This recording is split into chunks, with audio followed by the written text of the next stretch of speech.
Hello friends, मेरा नाम राहुल पांडे है और आज मैं आप लोग के सामने आया हूँ कुछ बुक्स की समरीज़ लेकर के और जीवन की सत्यता क्या है इसको बताने के लिए। क्योंकि बुक्स जब आप पढ़ते हैं तो आपको धीमे धीमे रियलाइज़ होता है कि एक्चुअल में लाइफ क्या है, लाइफ के गोल कैसे हासिल करने चाहिए। आज मैं आपके सामने एक बुक लेके आया हूँ जिसका नाम है नो सेल्फ नो प्रॉब्लम। अब आप सोच रहे होंगे कि नो सेल्फ नो प्रॉब्लम मतलब ये है कि इस बुक का कंटेंट में एक चीज़ बड़ी कॉमन है कि कैसे न्यूरोलॉजी बुद्धिज़्म की तरफ जा रही है।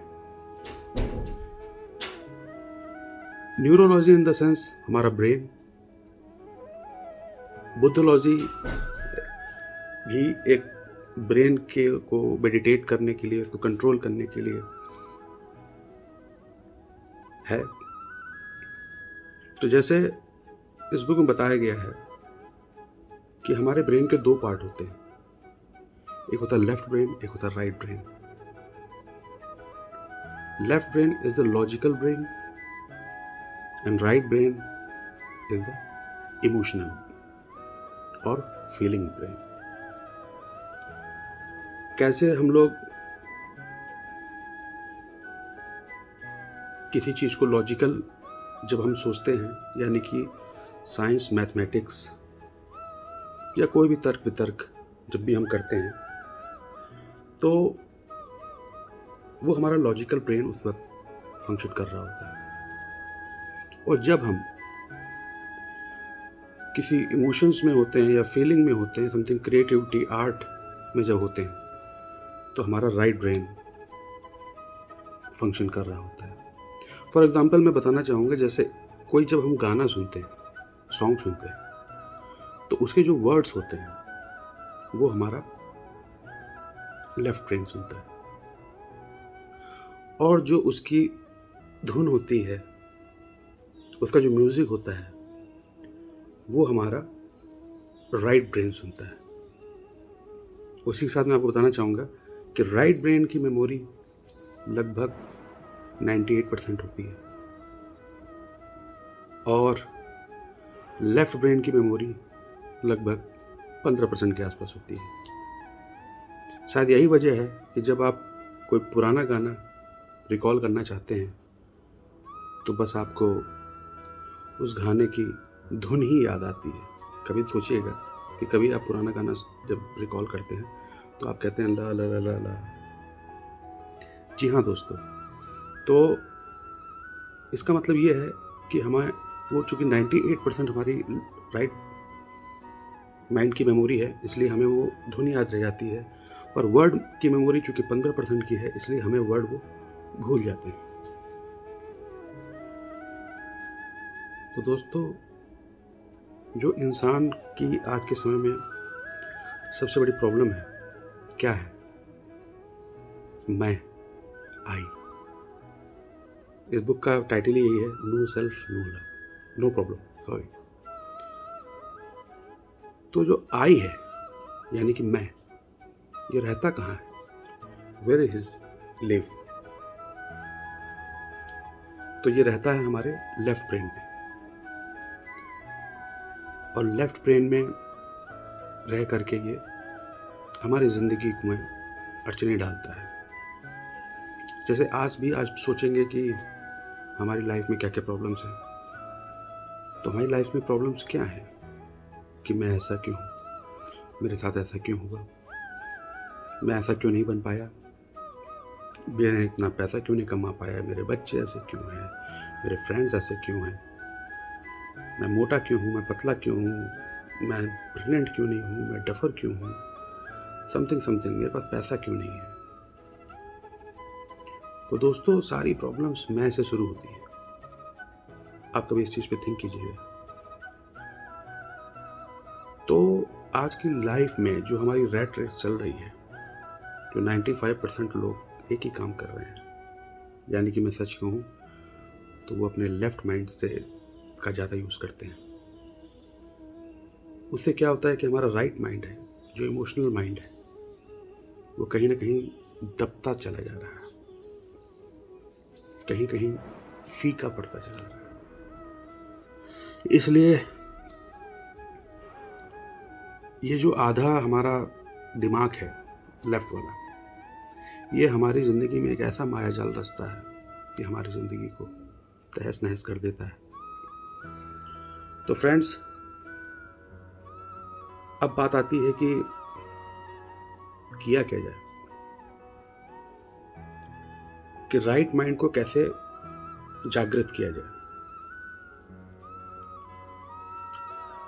ऐसा नहीं है कि लेफ्ट माइंड कोई नेगेटिव माइंड है, ये तो लॉजिकल माइंड। और हमारी लाइफ में जब तक लॉजिक नहीं होंगे तब तक हम सही बुरे का फर्क भी नहीं कर पाएंगे।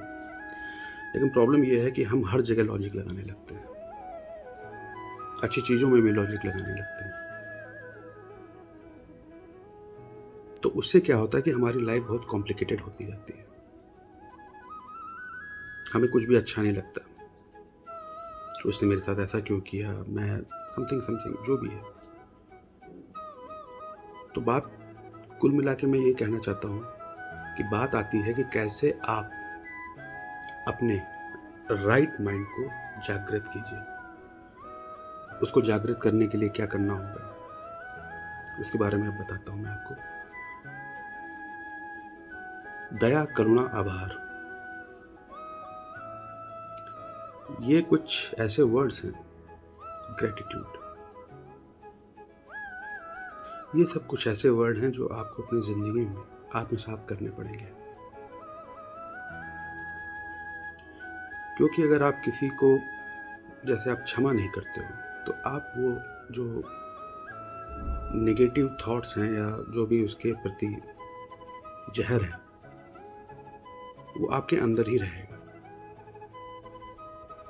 अतः सबसे पहले अगर आप अपने माइंड को, अपनी बॉडी को डिटॉक्स करना चाहते हो तो क्षमा करना सीखिए। उसी तरह दया क्या है? We are all humans. और अगर हम में वो दया और करुणा नहीं आएगी, अगर हम किसी गरीब को, बेसहारा को, या किसी भूखे को, या किसी भी कोई ऐसी पोजीशन पे है जो वाकई में बहुत, जिसको हम दयनीय कहते हैं, अगर उसको देख करके हमारी आत्मा, हमारा मन विचलित नहीं होता है, तो कहीं ना कहीं हमारे अंदर ऐसे नेगेटिव थॉट्स हैं जो हमें ये सब चीज़ें करने से रोकते हैं। तो ये भी अगर सिग्नल है, अगर आपके अंदर दया, करुणा नहीं है तो भी दिक्कत है। तो दोस्तों, हमें अपने अंदर, ये भी एक प्रैक्टिस है, दया और करुणा लाने की।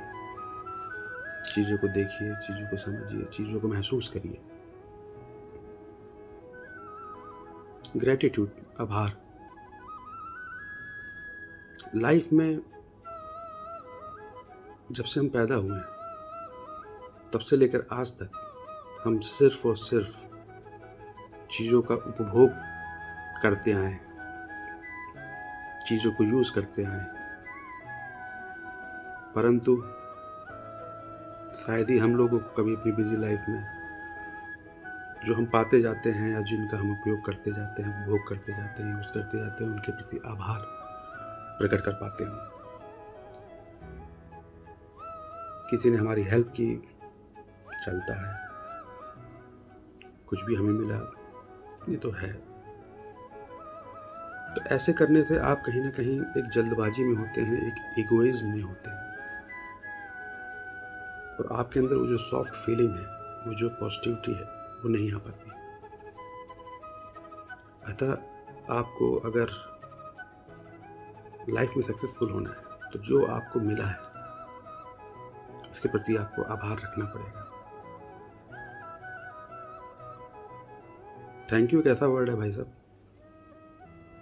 कि सामने वाले को जब आप कहते हो उसको भी अच्छा लगता है, एक पॉजिटिव चीज़ आती है, और आपको जब बोलते हो तो आपको भी एक बहुत पॉजिटिव वाइब्रेशंस होती हैं। तो अब हम आ जाते हैं इस विषय के एक अलग क्रम में, जिसका नाम है मेडिटेशन। मेडिटेशन एक ऐसी प्रक्रिया है। मेडिटेशन है क्या? मेडिटेशन में जब आप मेडिटेट करते हो, जब उसमें सबसे पहले आप अपने विचारों को आने देते हो। विचार कहाँ से आते हैं? जाहिर सी बात है, लेफ्ट माइंड से। फिर राइट माइंड से आप उन विचारों को वॉच करना शुरू करते हो। धीमे धीमे विचार पहले खूब तेज़ी से आते हैं, फिर आप उसको वॉच करने लगते हो। जब आप किसी चीज़ को वॉच करते हो तो अचानक आप महसूस करेंगे कि वो चीज़ स्टैग्नेट हो जाती है, रुक जाती है। तो वैसे ही हम जब विचारों को बहुत बारीकी से देखना शुरू करते हैं अपने राइट माइंड से, तो वो विचार कहीं ना कहीं कम होना शुरू हो जाता है। फिर एक ऐसी अवस्था आती है जब विचार शून्य हो जाते हैं और आप एक ऐसे ब्रह्मांड में पहुंच जाते हो, एक ऐसी खुशी, एक ऐसी आत्म शांति की अवस्था में पहुंच जाते हो जिसको एक्सपीरियंस करके ही बताया जा सकता है। ऐसा दोस्तों, ये कुछ टिप्स हैं कि कैसे हम अपने राइट ब्रेन को ऊपर लेके आएं और लेफ्ट ब्रेन के सहयोग के साथ अपनी ज़िंदगी जिए।